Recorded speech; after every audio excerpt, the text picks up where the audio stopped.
Né à Rouen, Pierre-Émile Barthélemy passe son enfance sur les côtes de la Manche avant d'intégrer, en 1844, l'atelier de Léon Coignet à l'École des Beaux-Arts de Paris.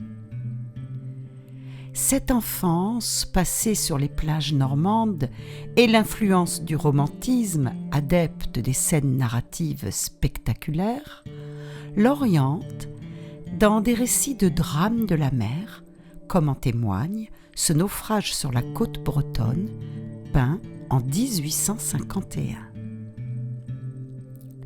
Par gros temps, partiellement dématé par un coup de vent violent, un 3-mâts se retrouve en grande difficulté.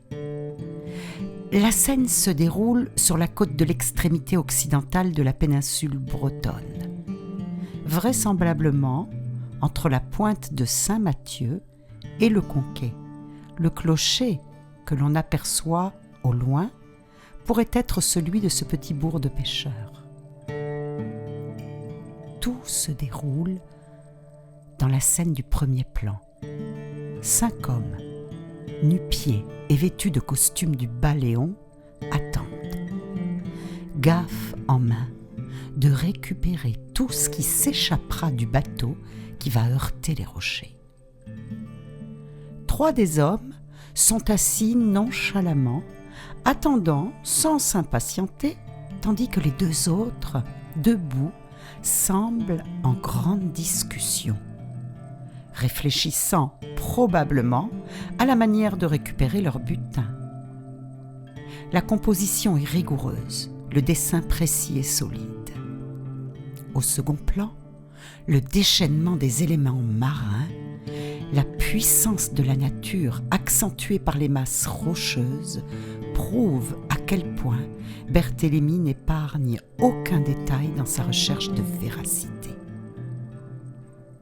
Les camailleux subtils de la mer rappellent l'esthétique romantique et montrent la parfaite maîtrise du peintre qui rejoint là ses contemporains, spécialistes des scènes maritimes comme Gudin ou Garneret.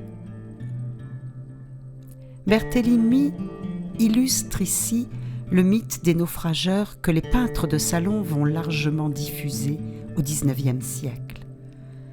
On raconte que ces pilleurs n'hésitaient pas la nuit venue à allumer des feux sur la côte, simulant les phares, pour entraîner les navires égarés vers les rochers, pillant ensuite leur cargaison. Rentrée dans les collections du musée de Morlaix en 1997, cette œuvre rejoint le fond des peintures marines.